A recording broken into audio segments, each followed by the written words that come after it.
trust in me.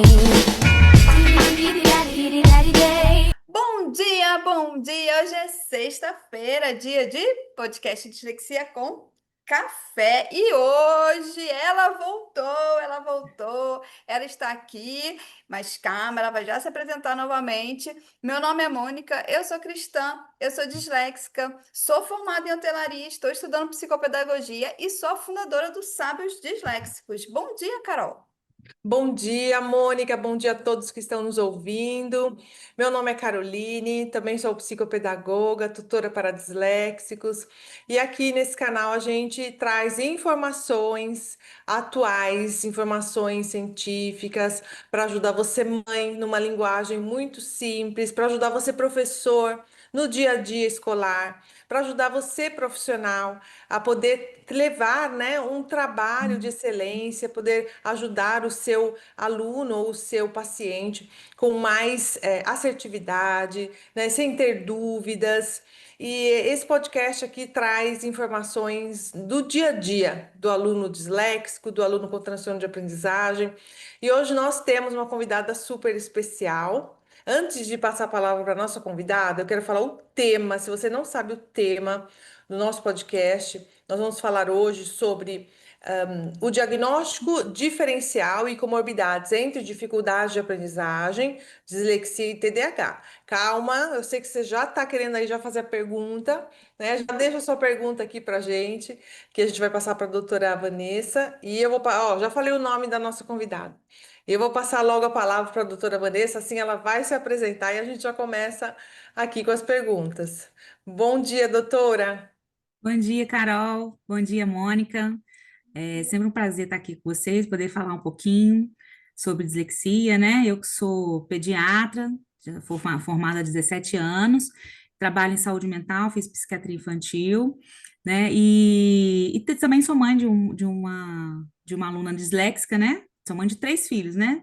E a minha mais velha tem dislexia. Então, é sempre bom poder falar um pouquinho, né? Porque mesmo a gente que trabalha na área de saúde, às vezes a gente tem aí um caminho diferente quando a gente tem uma pessoa com dislexia na família, né?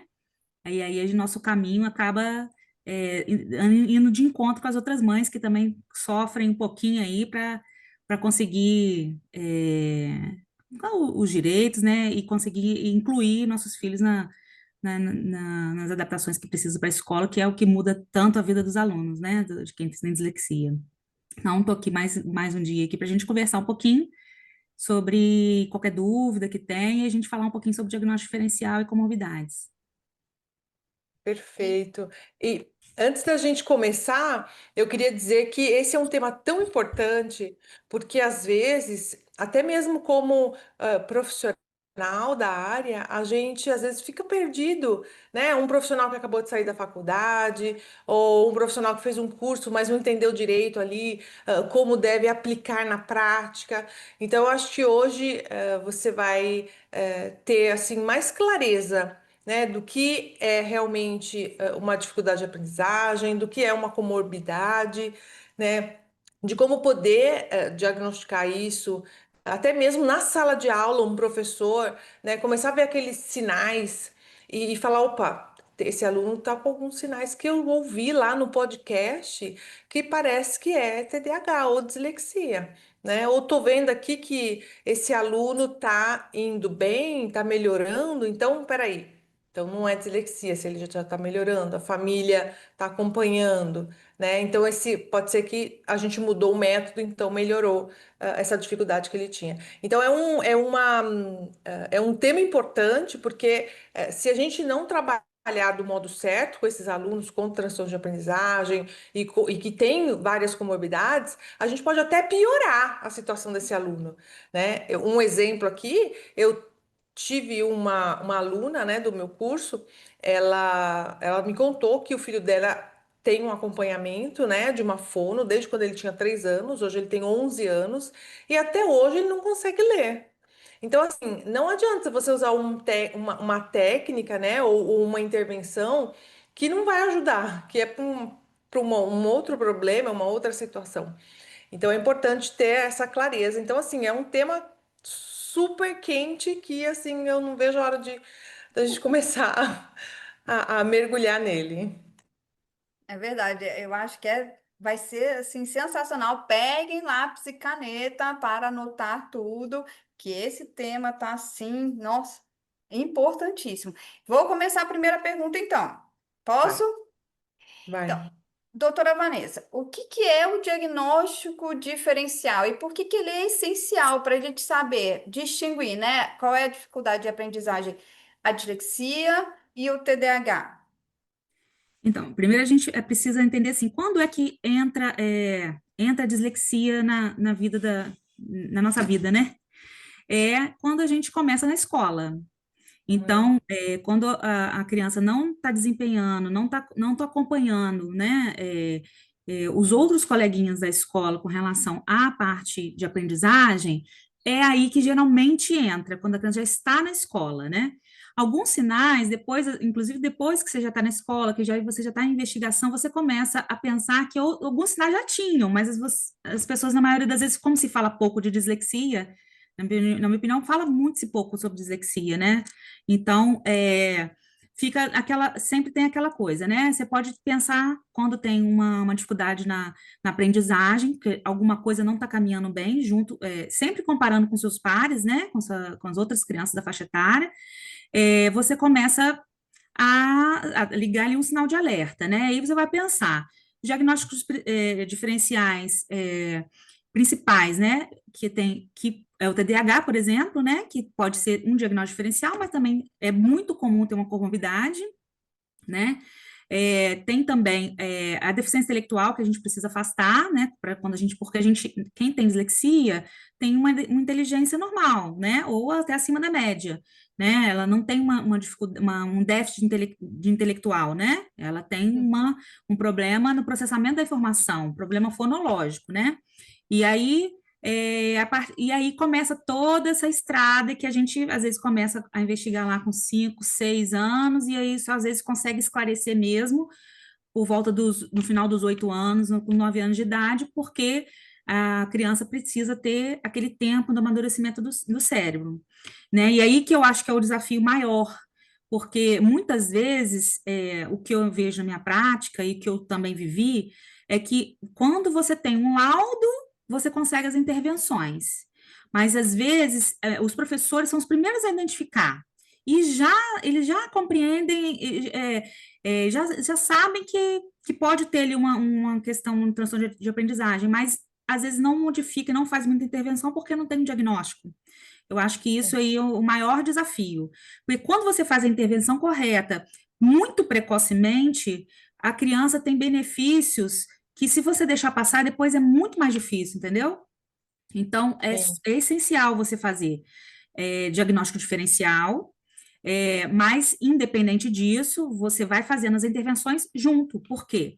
Porque na dificuldade de aprendizagem, pode acontecer, uma criança pode ser típica e ter uma dificuldade de aprendizagem, mas quando você faz as intervenções, a criança responde, né? E preenche aquelas lacunas que estão faltando. Quem tem transtorno de aprendizagem, dislexia, descalculia, mesmo com as intervenções, o processo é muito lento, né? E você faz as intervenções e a criança e a pessoa ainda continua com as dificuldades, né? Então, Uhum. mesmo o TDAH, quando você vai fazer, quando a criança não tem só o TDAH, você faz o tratamento do TDAH, as dificuldades, a criança avança muito, tem um avanço muito grande, melhora, e você consegue preencher aquelas lacunas que estavam deficientes, né? E ela começa depois a seguir o fluxo direitinho. Na dislexia, né, no transtorno de aprendizagem, não. Ela vai sempre ter aquela lentidão e não consegue avançar como os outros, né? E aí é por isso, igual a Carol falou, muito bem falado, as intervenções adequadas são muito importantes, né? Então, é isso, eu acho que é o principal. Além disso, tem as outras comorbidades, que são muito comuns, né? Dislexia dificilmente vem sozinha. A dislexia geralmente vem junto com outros transtornos de aprendizagem, linguagem, ou outras comorbidades como ansiedade, depressão, né?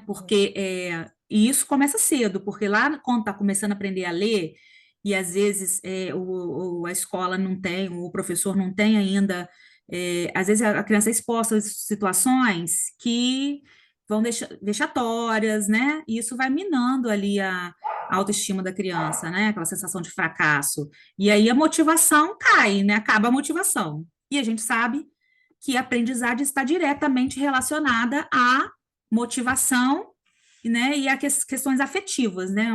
Né? Então, eu acho que o principal quando a gente fala de diagnóstico diferencial aí é isso, seriam esses transtornos que eu citei. Perfeito, doutora.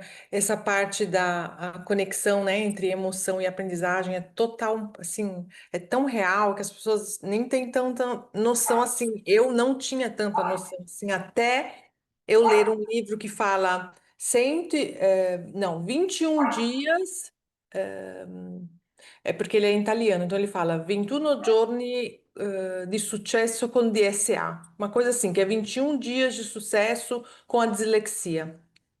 Depois eu vejo direitinho, porque não tá aqui, eu tô na praia, né? Tá lá na minha casa, mas depois eu faço uma foto, põe nos stories. Ele é tão legal, pode ser que ele tenha no Brasil esse livro. E ele fala assim, ele é um livro para mãe, né? Para mãe e para pai de um garoto, de pessoas com transtorno de aprendizagem. Aí ele fala assim, mãe, você lembra quando você teve o seu filho, quando você teve o parto, fez o parto, né? Aí você lendo o livro, né? Você fala, lembro. Fala, mãe, você lembra o primeiro ano de vida do seu filho? Aí você lembra da festa, lembra da roupinha que ele usou. Nossa, lembro. Aí ele faz uma comparação e fala, então, o seu filho não lembra daquilo que ele estudou ontem, em português, em matemática, em história, e geografia. Ele vai lembrar, assim, 1%, né? Não é que ele não vai lembrar de nada, mas 1% ele lembra. Então, para ele é difícil lembrar sem a emoção. Se você coloca ali uma brincadeira, se você coloca ali um susto, se você coloca ali uma risada, né? Se você coloca ali, tá falando, eu até exagero um pouco. Às vezes eu falo desse livro, né? Às vezes não, eu falo desse livro dentro do curso. E aí eu falo, eu exagero, eu falo, olha, tá na aula de biologia, ciências sociais. Você fala sobre no momento que ele está fazendo o xixi, no momento que ele está indo no banheiro, fazendo o número 2, bota ali um exercício da escola, lembra de alguma coisa da escola, né? Porque para ele é o momento dele, é até o momento de intimidade que você está falando ali, né? De escola, mas ele vai ligar, ele vai lembrar. Então, o livro puxa muito para isso. Então, o livro ensina o pai e a mãe a trazer essa emoção diária para o dia a dia, né? Dando uma gargalhada e lembrando daquele conteúdo escolar. E eu achei muito válido, nunca mais assim, tudo nos meninos, até nas mães que eu converso, eu sempre falo isso, porque é real. Você lembra do seu parto? Você lembra o que Sim, aconteceu no dia 11 de setembro? Você lembra, as duas torres gêmeas caíram, né? E isso virou história. Então, tudo aquilo que foi emoção, chocante, choro, né, para o disléxico ajuda na hora do conteúdo, né, de memorizar, principalmente quando a gente tem prova, né? Então, é. Aqui a gente trabalha muito assim também, faz uma correlação, né? Você explica, mas às vezes são palavras que o vocabulário é difícil de compreender, e que se depender da memorização ali pela palavra em si, o dislexo é muito difícil, né?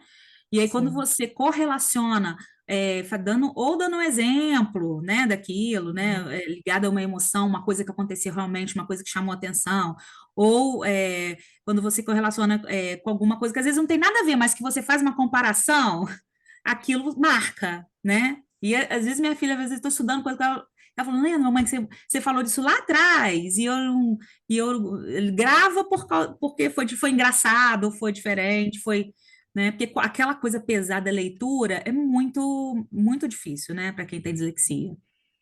Tem que ter, igual por isso os mapas mentais, por isso essas correlações são muito importantes, né?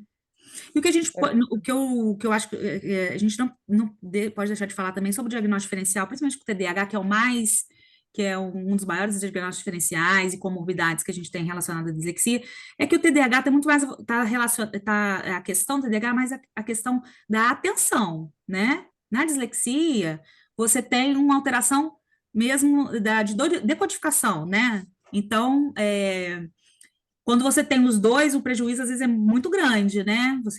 É mais lento Sim. ainda, né? Para você conseguir pensar. Então, essas estratégias de correlacionar, né, usar a imaginação na hora de estudar, é o que dá resultado, é o que faz gravar mesmo, né? A minha É filha verdade. tinha uma dificuldade com, eu não lembro o que que era uma parte de história, da matéria história, né? E ela não tem dislexia, não tem TDAH, mas ela tinha uma dificuldade ali. Eu falei, ah, vem aqui, Bi, vamos estudar juntas. Aí eu peguei o livro e fiz um teatro, parece uma doida aqui, né? Que eu falava assim, olha, aí eles vieram e pá, que era uma doida que meu marido olhava e falou, o que você está fazendo? Eu falei, calma, vai dar certo. Aí eu falei, no final, eu falei, você entendeu, Beatriz? Ela, tudinho. Aí ela falou assim, mamãe, eu posso chamar uma amiga? Aí você faz a mesma coisa para minha amiga? Eu falei, tá bom, pode chamar. E era uma amiga que era nossa vizinha, então a gente era super próximo deles, né? Aí ela veio. Aí eu comecei tudo de novo. A minha loucura lá. E aí veio o navio veio com um monte de homens com metralhadoras. Eu não lembro o que que era, mas era alguma coisa que, de roubar terra, sabe? E aí a amiga dela, muito engraçado, que a amiga dela, tia, finalmente eu entendi a lógica desse negócio, porque eles roubavam a terra, iam para não sei aonde. Eu sei que elas entenderam a história toda, e por muito tempo, o que me impressionou é que muito tempo depois elas foram bem na prova, e por muito tempo depois, anos que ela vinha muito aqui em casa, né? Por anos elas contavam a mesma história. Anos depois, Ela aprendeu foram, mesmo, realmente, né? elas aprenderam Aprendeu. realmente qual foi toda aquela lógica, assim, né, daquela história que aconteceu. Eu achava tão interessante. Tia, você lembra quando você fez? Olha, lembra que era assim, assim, assim, assim, assim? E elas repetiam Bom, tudinho. E detalhe, eu tenho um carinho por história que deveria ser uma matéria que, né, por eu ser Sim. disléxica, eu não seria tão boa, porque é muita leitura, né? Mas eu tenho um carinho também por um motivo emocional, porque eu tive um professor que ele Ah, isso falava conta assim, quando muito, né? ele chegava na sala, ele falava assim, fechem os livros. Eu adorava, eu não sabia, né, que era disléxico, não tinha nem ideia, não sabia nem que existia. Aí ele falava assim: fechem os livros. E ele não fazia nada muito teatral, não, mas ele contava a história de uma maneira muito natural. E aí eu ficava assim, impressionada, porque eu conseguia entender aquilo. E aí eu pegava, escrevia tudinho que ele falava. Eu chegava em casa, eu passava limpo, não tinha, não sabia mapa mental, nada, mas eu passava limpo e eu fazia tipo uma revisão. E aí eu comecei bem, e ele falava assim pra mim, você é ótima em história. Eu ficava, meu Deus, eu sou boa, que legal, eu sou boa. Então eu peguei um carinho pela matéria, que até hoje eu falo, eu gosto de história, eu adoro história. E as pessoas, mas história, você não é disléxica? É, mas eu tenho um carinho mesmo de emoção da matéria, por causa desse professor. O professor muda muito, né, a É, vida do nossa, aluno, né? Tem professores que a gente, total. que a gente lembra deles a vida inteira, né? Sim, E mesmo, e eu acho que o que é muito importante aí também dizer é que essas adaptações não é para uma pessoa só. Você pode fazer adaptações para a turma toda. Você vê, ele contou uma história que todo mundo foi capaz de compreender, né? A maioria das pessoas poderiam ser capazes, não foi uma coisa exclusivamente porque você tem dislexia, né? Então, eu acho que isso às vezes que faz a diferença é isso mesmo, né? sim, com certeza. E a A coisa legal é que criatividade. você fez. Tá fechado meu áudio? Não. Você fez o resumo lembrando do que ele tinha contado na sala de aula. Você não leu de novo o livro. Não, eu não li de novo, não. Eu fazia o resumo do que eu tinha escutado ele. Eu não Olha que li. legal. Eu passei aquele ano sem ler livros de história. Não lia. Olha que Aí legal. eu só escrevia o que ele falava, né? Eu Sim, escrevia para fazer uma revisão depois e eu ia sim. super bem nas provas. Gente, assim, Olha a aí eu tenho um carinho importância, tão né? grande. O nome dele é Kepler. Eu queria tanto encontrar ele de novo para agradecer, porque eu não tinha essa noção do bem que ele fez, né? Eu ficava feliz naquela época que eu ia bem na matéria, era a única matéria que eu ia bem, mas assim, eu não tinha essa noção o quão importante ele estava sendo, né? Eu Sim, nunca mais eu soube dele, mas o nome dele era. Eu nunca esqueci o nome dele, Kepler era o nome dele. legal. Ele estava fazendo uma adaptação sem saber, né? Olha Uhum, que sim. interessante. Muito bom. E Ó, exatamente gente, por isso. Ah, fala. não, exatamente como precisa ser feito mesmo. Eu estava falando hoje isso para minha filha. A gente estava na praia, aí Ela falou assim: não, mamãe, porque aqui eles têm latim, né? Aí ela falou: não, mamãe, para aprender o latim eu preciso repetir muitas vezes. Eu vou repetindo, repetindo, repetindo. Aí eu falei: que adianta repetir como papagaio, Vitória? Você só está forçando a sua boca, o seu cérebro. E você não tá, porque ela não memorizava. Ela falou: eu repetia, não memorizava. Então, não adianta. Eu falei: o que que você precisa fazer? O que que a mamãe te fala para fazer? Aí ela grava. Aí eu falo: grava a sua voz e depois você só fica ouvindo e vai escrevendo aquilo que você precisa relembrar, aquilo que você não sabe, a palavra que para você é difícil. Aí ela falou: não, mas eu falando é melhor, eu me ouço. Aí eu falei: não, você está usando tudo errado. Aí ela: como assim? Aí eu falei: você não precisa usar a boca, você usa os ouvidos. Ela não é disléxica, tá? Mas eu uso aqui com todo mundo isso. Aí eu falo: usa os ouvidos, aprende com os ouvidos. Aí o seu cérebro vai processar melhor essa informação. Você não vai estar esforçando a sua boca. Então, quer dizer, o movimento ali da tua boca vai estar relaxado. Seu cérebro não vai estar ali captando essa informação, né? Depois a doutora me corrige se eu estou falando besteira aqui. Mas a sua boca não tá fazendo esse esforço, né, para poder estar falando. Então você só usa uma função aqui, que é o ouvir. E aí você consegue se concentrar ali no escrever. Aí você escreve a palavra mais difícil, você escreve aquilo que você achou mais fácil, né? Você consegue fazer uma lista. E você fazendo essa diferenciação, seu cérebro vai captar com muito mais facilidade, muito mais rápido, com muito mais facilidade. E você vai lembrar. Aí ela me olhou assim, eu falei: Vitória, você não ouve a mamãe, né? Ela: ai, mãe, não gosta de ouvir minha voz. Aí eu falo: ai, meu Deus, Adolescente adolescente. tem essas coisas, né? A gente fala. Sim. Mas não sabe que você está perdendo. Vai repetir igual papagaio, vai. Ai, mas é isso, eu queria colocar aqui para vocês, ó, vou aproveitar e fazer uma coisa fora de programa, Mônica. Eu Tá. achei o livro aqui, ó. Vence, eu acho que tem em português, tá? Depois eu procuro. Vince la dislessia é um método gênio de 21 giorni, que é vencer a dislexia, um método gênio de 21 dias. Esse livro fala das emoções. Olha que É legal. muito bom. Ó, foi de 2018, Giulia Martini. Eu acho que ele tem em português também. E essa editora aqui é bem famosa, é bem assim, livro popular. Então, para quem Legal. quiser, né, É. pode procurar aí no Google. Porque é muito bom esse livro para pais, de alunos com transtorno de aprendizagem. Fantástico. Super A gente também não recomendo. pode deixar de falar que até né, os sentimentos ruins relacionados à aprendizagem também são devastadores, né? Sim. Bloqueadores, né? É, Te deixa sem e você acha que não é paralisar. capaz e aí é difícil. Você tem que primeiro acreditar que é capaz, né? Recuperar a autoestima às vezes é uma coisa bem difícil, assim, bem, né? Verdade, verdade. Doutora, e vamos falar um pouquinho dos sinais, esses sinais que indicam que nós estamos diante de uma dificuldade de aprendizagem, ou então de um transtorno de aprendizagem. Vamos separar aqui o TDAH, que não tem muito nada a ver com o transtorno de aprendizagem. Nesse momento, aqui nessa pergunta, a gente queria que a senhora falasse sobre esses sinais, né, que indica, olha, a gente está professor, né, ou profissional, a gente está na frente de um transtorno de aprendizagem ou de uma dificuldade de aprendizagem. Quando a gente tem a dificuldade de aprendizagem, a gente tem que ir entendendo por trás, né, uma criança típica, mas que está com dificuldade de aprendizagem.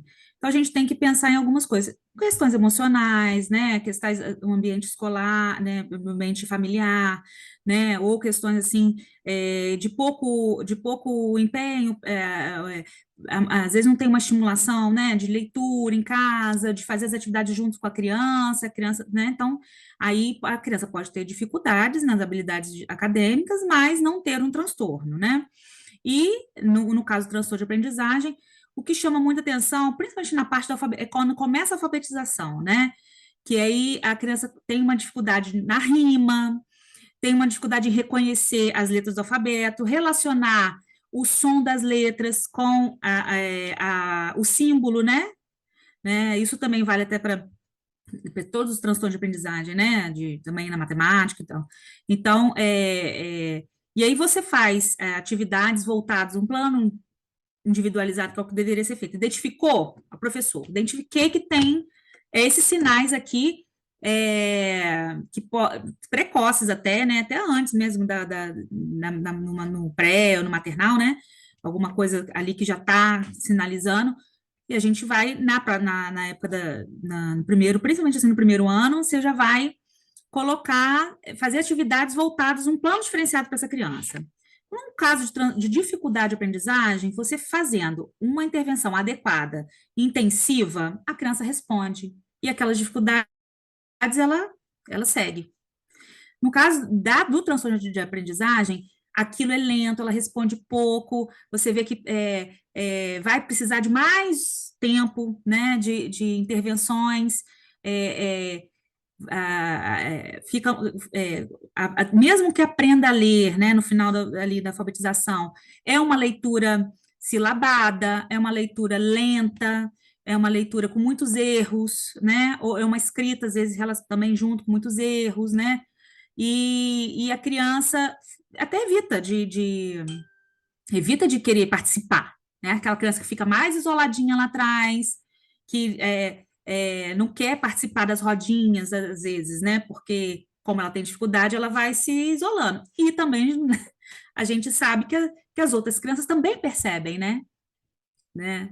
Então, assim, eu lembro que minha filha com 6, 7 anos, ai, mamãe, eu sou burra, né? Um coleguinha falou que eu sou burro, né? E às vezes você vê um coleguinha ou outro falar, porque observa essa dificuldade.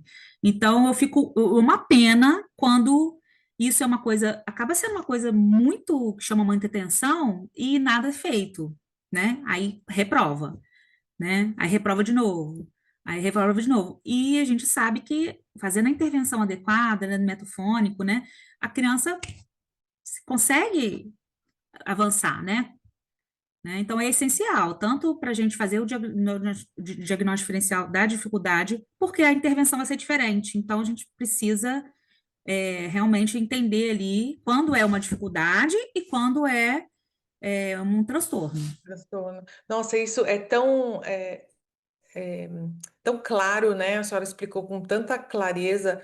Se todas as escolas no Brasil tivessem, né, tivessem o interesse de ter essa informação, muitas reprovações seriam, né, poupadas, porque você já entra ali, as escolas sabem disso, né? Que já entra com PEI, mesmo com dificuldades, né? E mesmo sem diagnósticos, essa criança já pode ter um PEI. Então, é porque a gente vê que muitas escolas não querem, né, ter o trabalho de, então acabam não, né, fechando o olho, vamos reprovar um ano a mais, ele vai aprender melhor e vai, né, mas não sabe a consequência psicológica, né, desse reprovar e as consequências que vão trazer para esse aluno. Eu fui reprovada na primeira série, olha que judiação, primeira série fui reprovada. Minha mãe dizia que eu só queria brincar. Então, eu fui reprovada. Depois fui reprovada na quinta série. Não entendia nada, não lia. Eu lembro que eu não lia. Eu lembro que minha irmã me ajudava muito. E a gente estudava numa escola particular, de freira. Então, era muito forte, muito rígida. Tudo era muito rígido. Até o hino nacional você tinha que cantar perfeitamente. Você não podia cantar errado. Era tudo muito rígido. E depois fui repetir o primeiro ano do colegial. Todas as primeiras etapas da minha Eu ia vida, falar na sim, nas trocas. trocas. E, e até lá, aí eu tenho uma raiva disso, doutora, eu tenho uma raiva disso. Até lá ninguém nunca percebeu. Eu falei, como é que um professor percebeu? Falou, né? Pelo menos, sei lá, olha, né, vai investigar, mãe, vai. Minha mãe que foi, né, falou assim, não, deixa eu ver o que que é, porque minha irmã voava, né, que nem uma águia, estudava, e eu aquela emperrada ali puxando como fala, quando puxa o breque do carro. E aí minha mãe foi, eu lembro até hoje, a gente foi numa psicóloga, aí ela conversou comigo, fiz vários desenhos, perguntas, desenhos, palavras, eu lembro que eu escrevia palavras, e não tem nada, né? Essa criança não tem nada, família perfeita, família, né, tranquila, organizada, não tem Mas, nada. Carol, na sua família tinha alguém que teve dificuldade de aprendizagem? Então, eu acho que a minha mãe infelizmente não tá mais aqui, né, entre nós, mas eu acho que ela tinha dislexia, porque ela era uma pessoa que ela falava assim, pega aquilo pra mim. Aí eu, aquilo o que, mãe? Ela, aquela coisa lá em cima da mesa. Ela não falava o nome das coisas, entendeu? Só que a minha mãe, ela trabalhava em banco, ela era contadora, ela trabalhava em banco. Então, assim, com os números, ela era muito boa. Agora, com a leitura, eu lembro que ela lia as coisas que ela gostava. Então, quando ela gostava, ela ia assim, ela comia aquela coisa. Quando era algum livro para alguma coisa, assim, tipo de estudo, era mais difícil, era mais lento, entendeu? Eu tinha essa percepção, porque parecia comigo, mas eu não entendia, não fazia a relação de dislexia, de jeito Isso é nenhum. muito importante, né? Toda vez que a gente recebe, né, um paciente com dificuldade de aprendizagem, a gente sempre investiga a família. Quando eu falo assim, pergunto, alguém da família tem dislexia? Ninguém, todo mundo, não, ninguém tem dislexia. Aí eu pergunto assim, mas alguém da família, você ou seu esposo, alguém da família teve dificuldade na escola? Chegou a reprovar? Sim, meu marido reprovou primeiro, segundo ano. Aí você começa a ver que realmente tiveram dificuldades, né? Isso vale até para mim, assim, quando veio o diagnóstico de dislexia para aqui para minha filha, é, a gente não tem alguém que tem dislexia. Nossa, engraçado, porque ninguém tem dislexia. Mas aí você vai pesquisar, você vai perguntar, você vai lembrar. O meu irmão reprovou o segundo ano da educação infantil, da educação fundamental, né? Depois ele reprovou o primeiro ano, ele ia reprovar, quase reprovou o primeiro ano do ensino médio. E aí você vai vendo. Meu marido reprovou o segundo ano, meu marido tem TDAH, né? Mas ele reprovou, porque eles falam assim, ó, eu recebo sempre assim. Ai, doutor, estou muito preocupada, meu filho está com muita dificuldade para aprender, e a escola já falou que ele não, no meio do ano, não vai conseguir ir para outra série, e que ele precisa ficar porque ele precisa amadurecer. Ele não está maduro ainda para ir para outra série. Aí eu falo, ai, meu Deus, Jesus amado. Primeiro ano. Aí eu falo, nem, né, não deu nem a chance, né, Uhum, de sim, passar pelo processo de alfabetização, né, já vai reter, porque senão ele não vai dar conta do ano que vem. Mas o que que a escola fez? Nada, falou que não pode fazer nada. Então, isso é o que eu recebo todos os dias. sim. Olha, eu vou te falar, não vou falar nunca, porque eu posso estar errado, posso ter tido algum paciente que tenha chegado e falar que estava tendo adaptação. Mas eu não me lembro de algum paciente meu com transtorno de aprendizagem que tenha tido adaptações antes de ter um laudo. E Que às vezes, pena. e assim, o que tem que ser entendido é que não é simples o diagnóstico de dislexia. Dislexia é aprender, a aprendizagem na leitura, da escrita, é um processo complexo que mexe com várias áreas cerebrais, né, do funcionamento cerebral. Não é uma área, as pessoas que têm dislexia têm uma forma diferente cada uma da outra. E você precisa de uma avaliação multidisciplinar para fazer o diagnóstico. Então, é difícil para mim aceitar e entender que essas intervenções não são colocadas em prática antes de você fechar um diagnóstico. E as crianças têm que ser reprovadas, né? Como uma punição. Para mim, isso não tem outro Sim, nome. Quando você reprova uma criança no primeiro, segundo ano da educação fundamental, para mim, isso é uma punição de uma coisa sim, que, né, que ela teria que ter sido incluída ali, ter tido oportunidades que ela não está tendo, né? E que não voltam, para mim não voltam. Você perdeu, já era, vai ficar para sua vida inteira. Reprovei primeiro, segundo ano, É. reprovei, não sei o que. sim, Não, a sim. reprovação, ela marca demais, né? A Eu, arca eu é uma sensação reprovei de a fracasso oitava. muito grande. Eu reprovei a oitava. E a minha mãe sempre fala que eu não me lembro disso. Eu falei, mãe, eu apaguei da minha cabeça, porque ela fala que eu falava assim: é melhor eu reprovar, porque daí eu vou pegar a matéria de novo. Mas olha o que que eu gravei. Eu gravei que eu reprovei e eu escondia isso de todo mundo. Eu não falava. Então, assim, na escola, logicamente, eu era apontada como a que reprovou, né? Mas Arrependente. eu era repetente. Ah, é aquela repetente da Repete. sala. Isso é bom. né? Com certeza. Mas, por exemplo, acabou a escola, fui para a faculdade. A partir daquele momento, eu nunca mais falei para ninguém que eu tinha reprovado, nem para os meus filhos eu falava. Eu escondia essa informação. Você vê como não Isso é ficou muito bem comum, trabalhado né? para mim, né? E Esconde. porque eu não queria que ninguém soubesse que eu tinha reprovado. Hoje eu não ligo mais. Eu falo repetir mesmo e, né, sei lá, não tinha jeito. Mas eu escondia. Até pouco tempo atrás eu escondia essa informação de todo mundo. Olha como marca reprovar, né? A gente é apontada como uma repetente, a gente fica com a turma que é mais nova, né? Você fica totalmente Nossa, deslocado ali né? Naquela galera que não é a sim, tua. É uma sensação muito ruim, né? A repetência. Não é só, repetiu tudo bem. Não, é uma sensação ruim que ele te guarda mesmo, assim. E eu escondia mesmo. Eu acho a repetência muito prejudicial muito emocionalmente, cruel. né? É cruel com a pessoa, né? Com o É, emocional da e sofre pessoa. bullying, né? Que hoje a gente, Sofre. né, E de olha que eu todas as nem maneiras. sofri muito assim, até que foi ok. Eu era apontada como uma repetente. Ok. Mas o meu marido estava do meu lado. Ah, O Rodrigo é 2 anos mais novo que eu. Então, ele era o meu colega de sala. A gente estudava um do lado do outro. A gente já se conhecia na escola e ele caiu na minha sala. Então, a gente ficou um do lado do outro. Então, eu tinha aquele apoio ali, sabe? De ter uma pessoa conhecida comigo ali do meu Protegendo. lado. É uma Que hoje é proteção, meu né? marido. Eu acho que eu gostava um pouco do meu colega. Até casei com ele.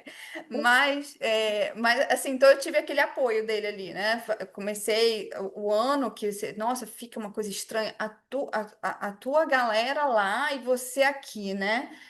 Aí eu sim, tinha ele, então assim, o bullying foi mais tranquilo.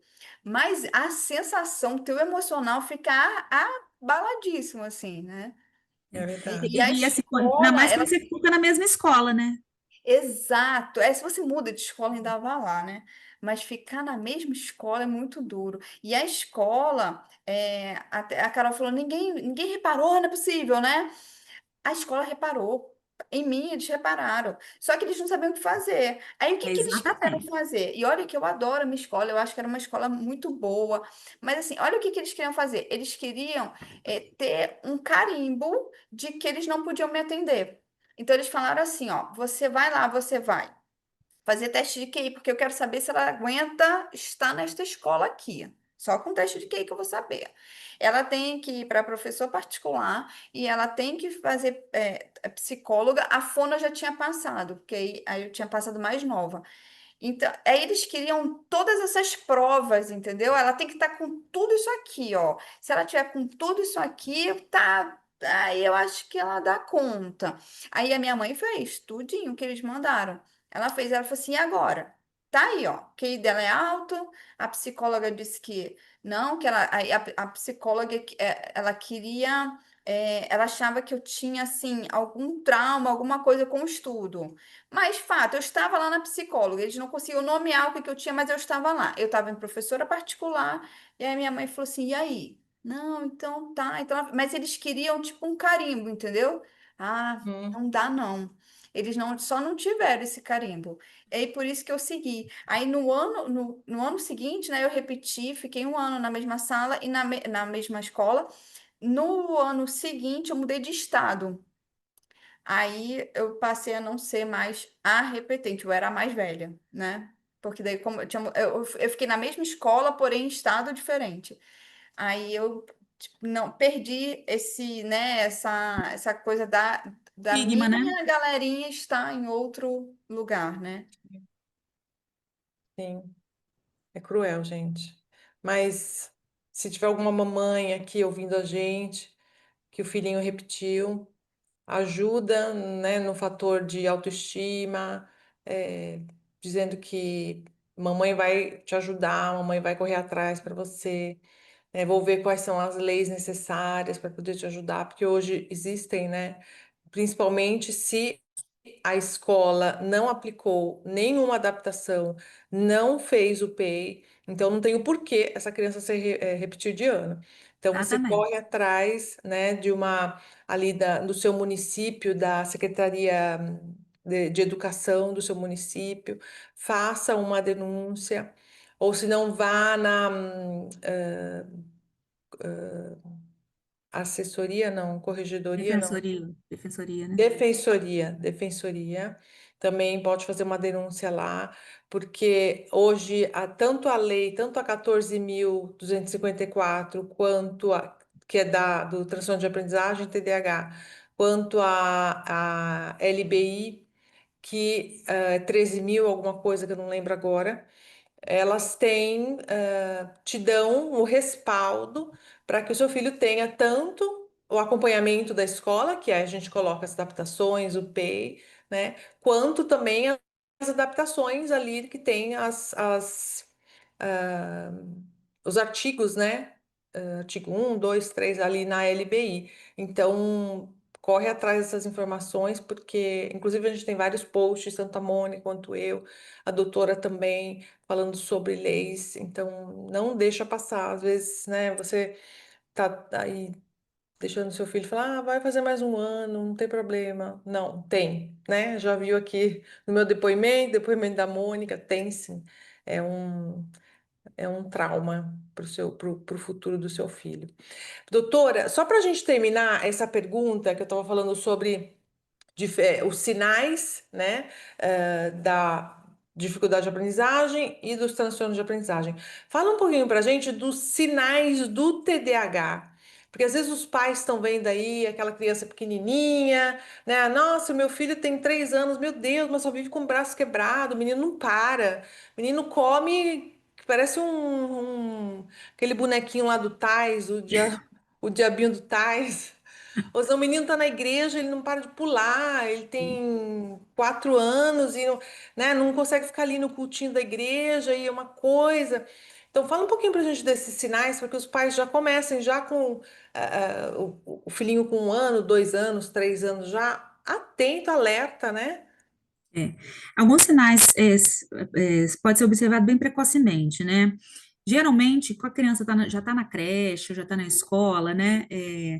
E aí vem aquela queixa, né, da escola de que ele e não para dentro da sala de aula, não para na rodinha, não para fazer as atividades, né? Ou cutuca um, cutuca o outro. Aqui em casa eu tenho a minha filha que tem dislexia e tenho o meu filho que tem TDAH, né? E a gente tem três tipos, né, de apresentações do TDAH, né? O transtorno de déficit de atenção e hiperatividade do tipo hiperativo, impulsivo, né? Do tipo desatento ou combinado, que tem a hiperatividade, a impulsividade e a desatenção, né? Então, quando a criança é muito pequenininha, o que chama mais atenção é quando a criança é hiperativa e impulsiva, né? Às vezes a desatenção vai aparecer só lá na escola, mais para frente, que aí ela tá, aparentemente, você acha que ela tá aprendendo, mas ela tá distraída e não consegue. Sim, é, vai pegar o caderno da criança, ela faz uma página, pula duas, faz outra, pula três, faz outra, né? E aí verdade. começa a ter dificuldade também na alfabetização quando tem um comprometimento importante da desatenção, né? E até mesmo o comportamento impulsivo, né, hiperativo, faz com que a criança não consiga parar para prestar atenção. Então, dependendo do comprometimento também, se é um comprometimento moderado, né, vai trazer prejuízos. Aquela agitação intensa vai trazer prejuízos na aprendizagem, né? Então, tem maneiras de você intervir aí, tanto com terapias, né? Quanto com, às vezes, medicações. Às vezes é necessário medicação para que ela consiga fazer as atividades propostas. Porque fala assim, é fase da criança, mas você vê nitidamente quando destoa do grupo, né? Uhum.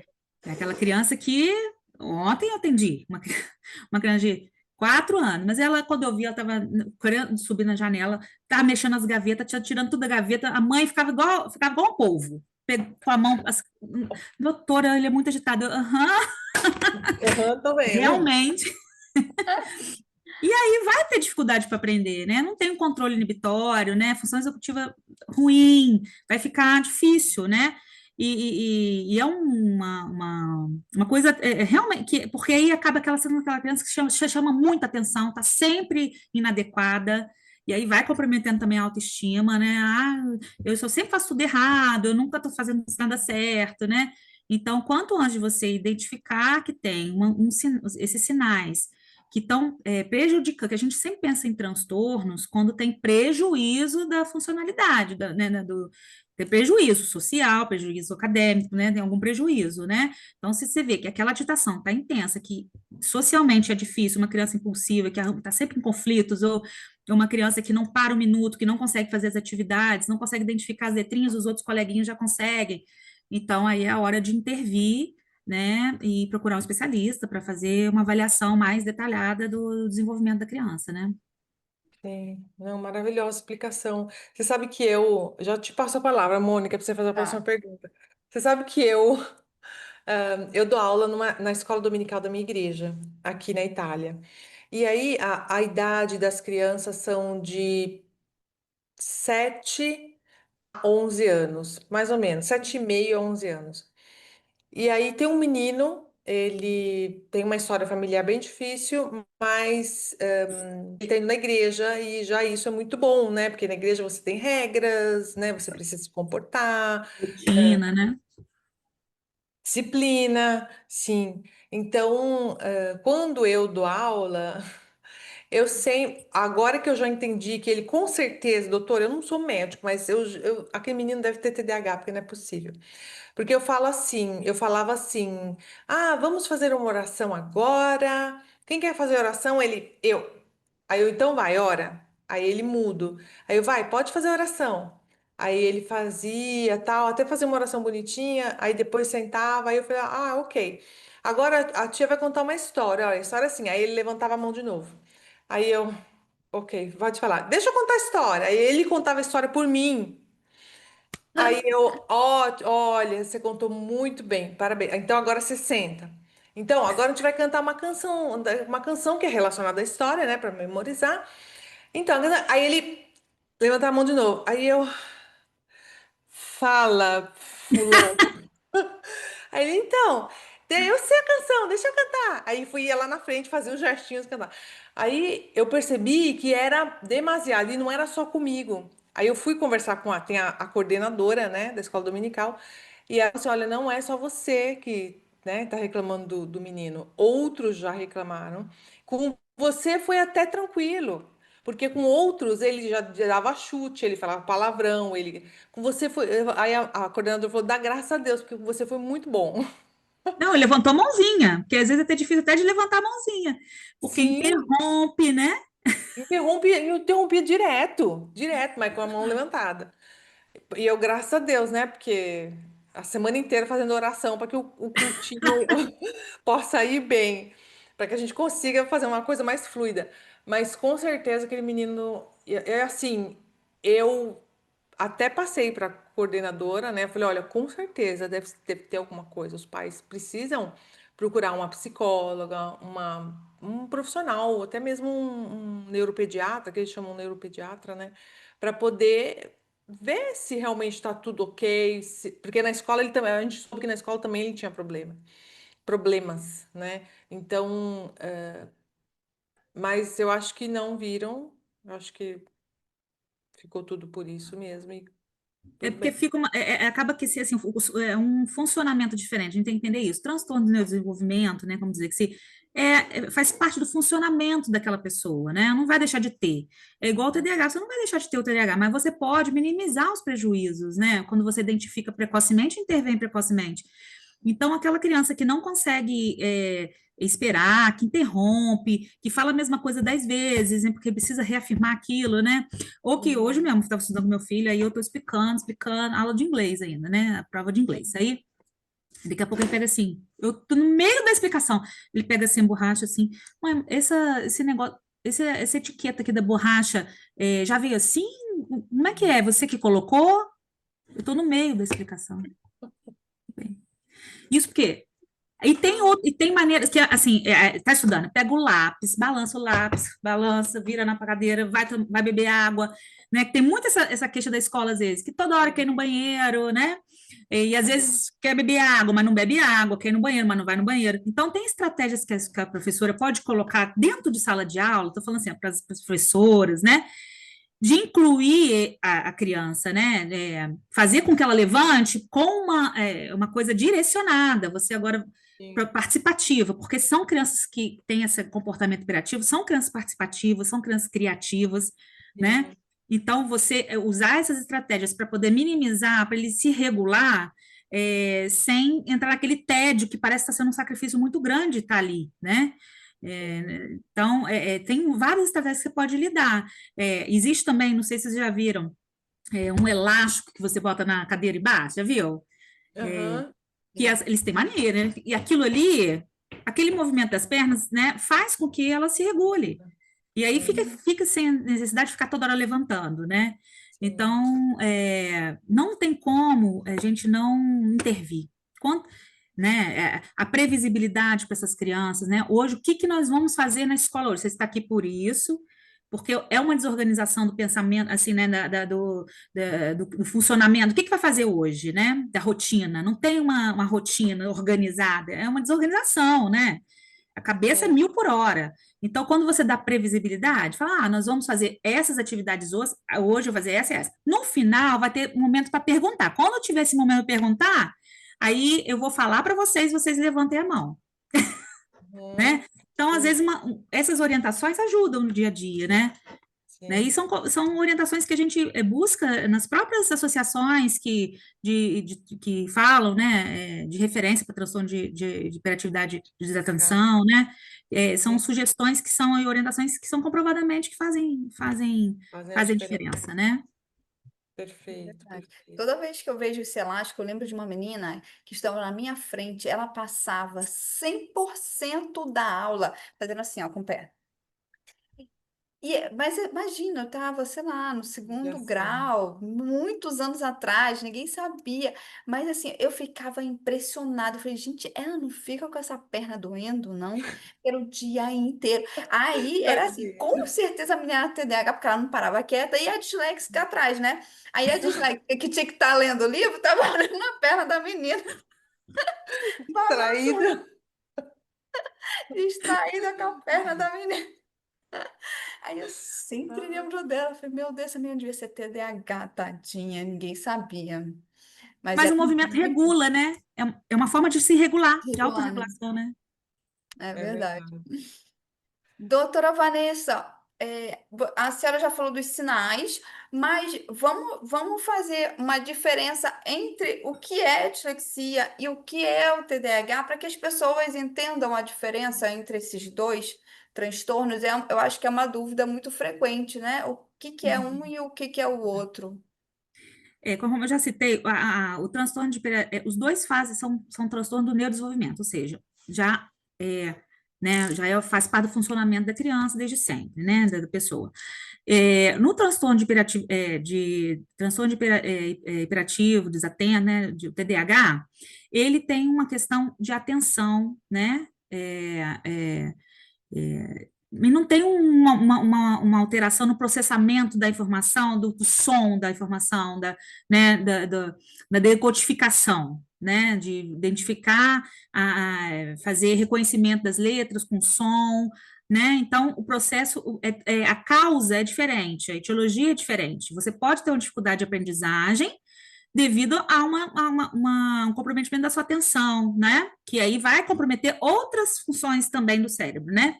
E no transtorno de aprendizagem, não. Você pode ter atenção, você ser atenta, né? Mas você tem dificuldade em processar aquela informação. A causa é diferente, então a intervenção também é diferente, né? Por exemplo, na dislexia, você não tem uma medicação que possa ajudar, né? Assim, agora, se você tem um TDAH, TDAH, o tratamento para TDAH é um dos mais eficácia que tem, né? Então, quando você faz uma medicação psicoestimulante para quem tem TDAH e tem, né, um prejuízo importante, que precisa de tratar com medicação, a criança responde muito bem, né? Na dislexia, não. Ela vai responder muito bem às intervenções orientadas são estratégias orientadas pelo fonoaudiólogo, psicopedagogo, né? Então, a causa é diferente, então a intervenção também é diferente. Mas, lembrando que é muito comum ter os dois juntos, né? Você ter Sim, comorbidade. sim, perfeito. Aqui os meninos têm, os meus dois filhos, né? Eles têm dislexia, descalculia, e desortografia. Andrea tinha disgrafia, tinha porque melhorou bastante. Então, aqui eles fazem por ciclo, né? A cada ciclo escolar, eles fazem uma reavaliação, não total, né? Porque uma vez que você tem, mas parcial, onde eles veem alguns parâmetros específicos. eh, e aí te dão um outro, renovam, vamos dizer assim, o documento a cada ciclo escolar. E aí vê a melhoria. Então, ele teve uma melhoria do fundamental, do fundamental 1 ao fundamental 2 e depois, quando ele entrou no ensino médio, teve uma, assim, uma melhora drástica.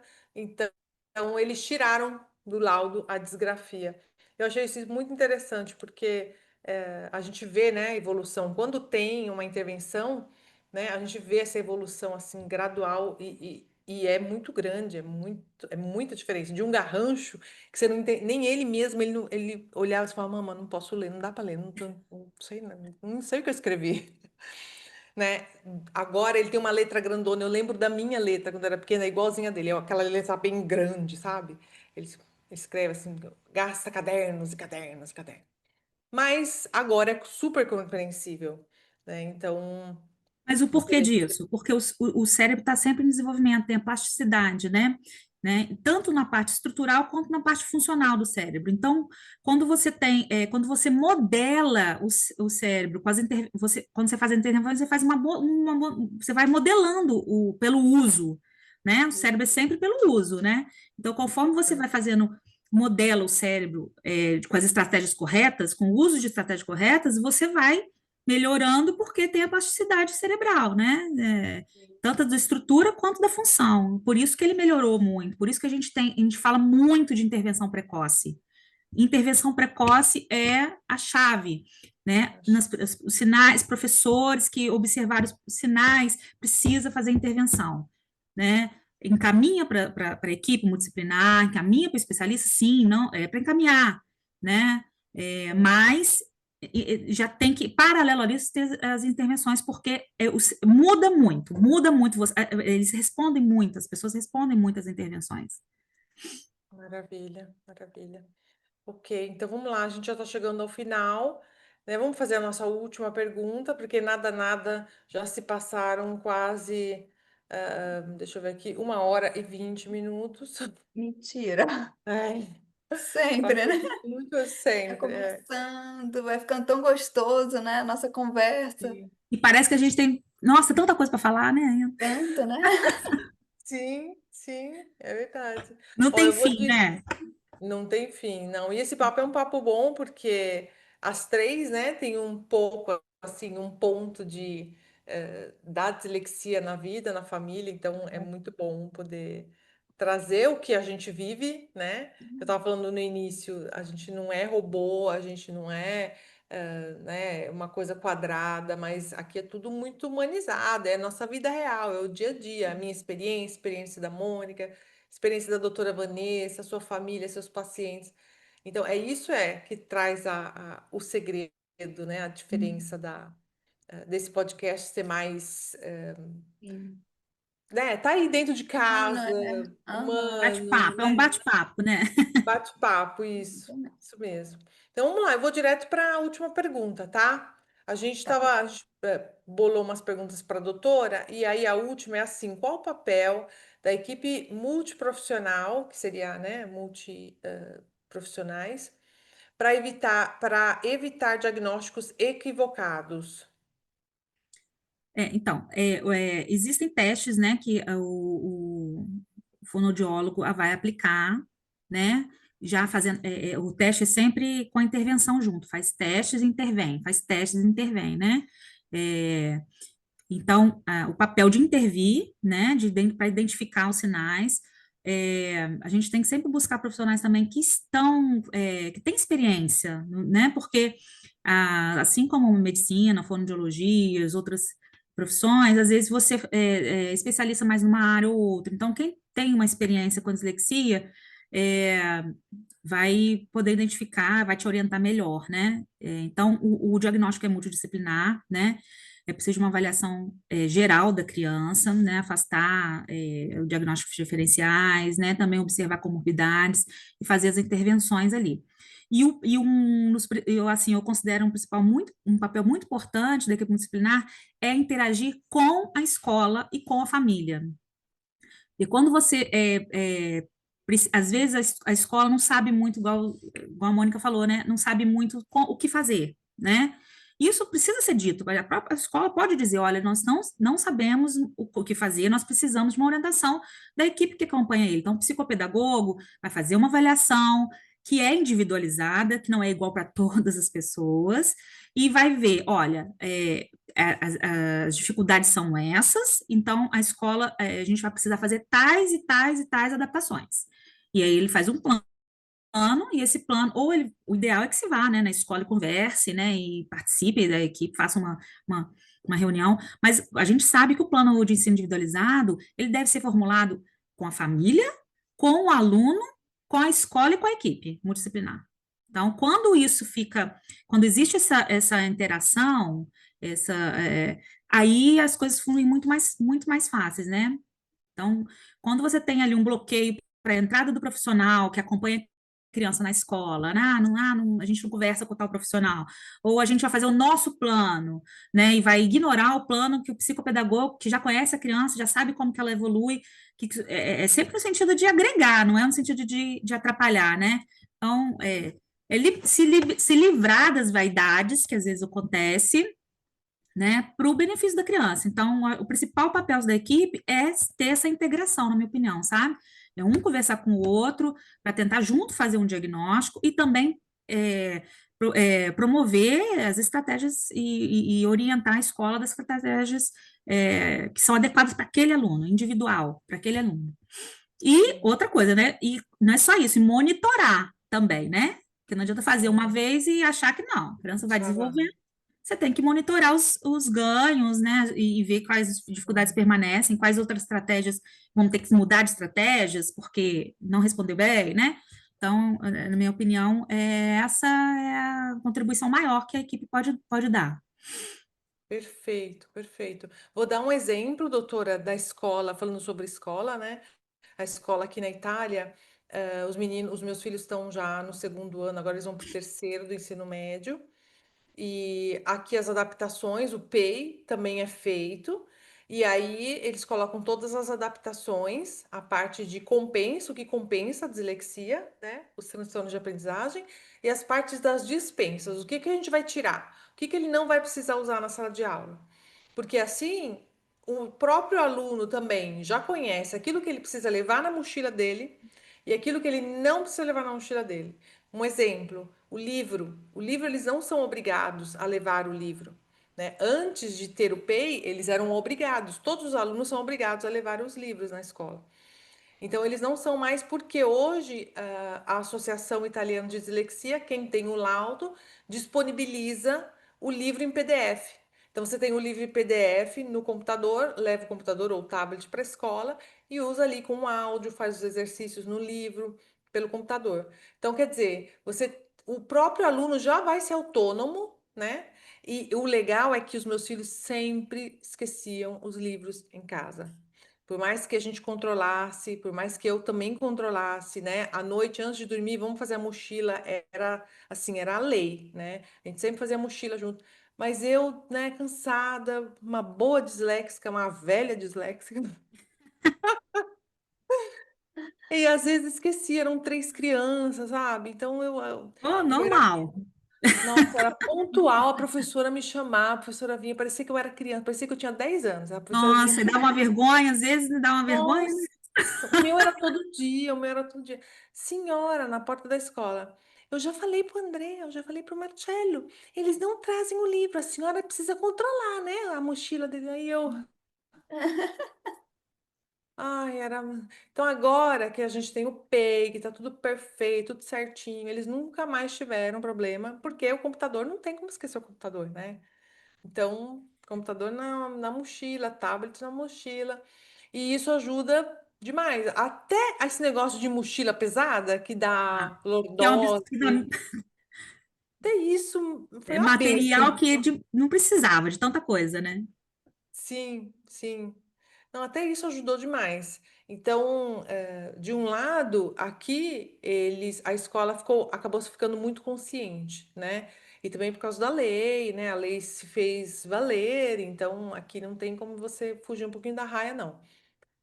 Como no Brasil é um caso novo, a lei é nova, né? Tem toda uma transição aí que está acontecendo no Brasil. Então, o Brasil é um país muito novo, diferente da Itália, diferente da Europa, né? Então, eu acredito que vai melhorar, sim, mas eu acho que as escolas poderiam, pelo menos como a gente falou naquele início, saber o que que é dificuldade de aprendizagem e o que é transtorno de aprendizagem, para já ir não, né, repetir essas crianças que, infelizmente, já vão ter esse trauma dessa repetência. Então, já isso já é um começo. Se você é uma professora, uma diretora de escola, se você é uma mãe, passa esse podcast para a escola do seu filho, para uma professora, para o grupo, né, o grupo de pais, para que pelo menos essa informação chegue a todas as escolas, né, do Brasil, por favor. E eu e a Mônica, nós somos super disponíveis para ir nas escolas, a gente vai gratuitamente, fala sobre a dislexia, leva as informações, leva slides. Então, assim, escolas brasileiras não têm o porquê ficar sem essas informações, né? Não tem Eu ia porquê falar dizer que exatamente isso. Não ó, tem estamos porquê, conectados. né, Carol? É, Não tem é, é por um, que não levar. Aqui, a gente foi até numa escola aqui no Amazonas, uma escola que é menor, mas a diretora era tão preocupada, ela queria muito que os professores tivessem essas informações, né? A gente já foi 2 vezes para que os professores saibam dessa informação, tenham essa informação, identifiquem esses alunos, né? Mostrem para os pais. É possível, não é às vezes parece que as escolas acham que vai ser um negócio assim, né? Um espetáculo. Não é, gente, é que essa informação chegue aonde ela tem que chegar, nos professores, nos pais, né?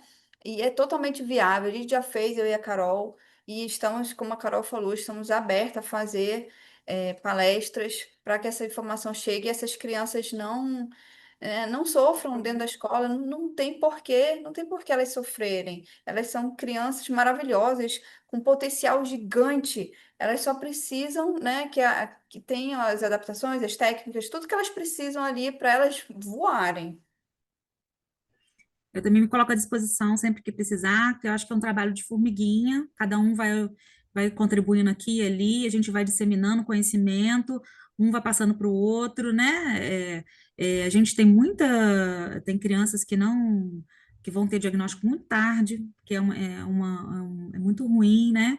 E, e se a gente eu acho que é a informação que vai abrindo caminho, né? Então, a gente como mãe, como profissional de saúde, né, e pessoas que, então, a gente está engajada no tema da dislexia, a gente tem esse papel, né, de contribuir aí para que a gente consiga um dia chegar com as adaptações que já existem na Itália, né, que é um sonho. Exato. É verdade, com Aqui a certeza. gente ainda está ainda lutando para ter cada um ter o seu tablet, o seu computador, né? Porque a gente ainda não tem nem isso ainda, né? Na maioria dos lugares. É verdade. É verdade, A mas nós queríamos. informação é ouro, como a gente sempre fala, né, Carol? Informação é ouro. E é por isso que esse podcast existe. Para a gente levar bastante informação. Ai, não, mas eu queria agradecer demais, doutora Vanessa. Super sempre disponível para nós. E a gente sabe que ela é super ocupada, e consulta, e filho, e casa, e, né, e trabalho, e hospital. Mas ela é super. Doutora, vamos fazer um podcast, vamos fazer uma live, vamos fazer. Vamos, deixa eu organizar aqui. Então, eu queria Tamo agradecer junto. demais e dizer que, doutora, na semana da dislexia, em outubro, a gente vai incomodar a senhora de novo, hein? Não, tamo Vamos, junto. vamos. Tô sempre aí. Pode só chamar. É. Muito obrigada pela oportunidade de poder falar um pouquinho da minha história, da experiência, né? Que eu acho que a gente Tem muitas pessoas que às vezes se escondem atrás de uma situação, acham que vive aquilo sozinho, né? E quando a gente divide, a gente agrega também, né? Pessoas com tanto para ajudar, quanto para também fazer parte de um movimento, né? Então, eu que agradeço também a oportunidade, sempre. Obrigada. Obrigada, doutora Vanessa. Muito obrigada. É sempre uma delícia conversar com você. Sempre é maravilhoso. Muito obrigada. Parabéns pelo seu trabalho. Nossa, você é uma profissional incrível. Parabéns. Obrigada, Carol, pela nossa parceria de sempre. E, olha, muito obrigada por todos que estavam aqui com a gente e para quem vai ouvir também depois. Vamos deixar nossas redes sociais. Doutora Vanessa, deixe suas redes sociais, quem quiser te encontrar. Qual é a sua rede social? Doutora Vanessa Bonani, é só entrar no Instagram, pode mandar mensagem que eu respondo, às vezes demora um pouquinho, mas eu respondo. E estou sempre à disposição aí, tá bom? Sigam também Enfrentando a Dislexia da Carol, Sábios Disléxicos e sigam o Spotify, podcast Dislexia com Café. E, gente, deixa um like nos canais todos, Instagram, YouTube, Spotify. Vocês podem seguir o canal do podcast Dislexia com Café no Spotify. Isso ajuda muito para que essa informação que a gente acabou de falar, que vale ouro, para que ela chegue para quem ela precisa chegar. Então, deem um like, sigam a gente nas nossas redes sociais e até sexta-feira que vem com mais um podcast de Dislexia com Café. Um beijo!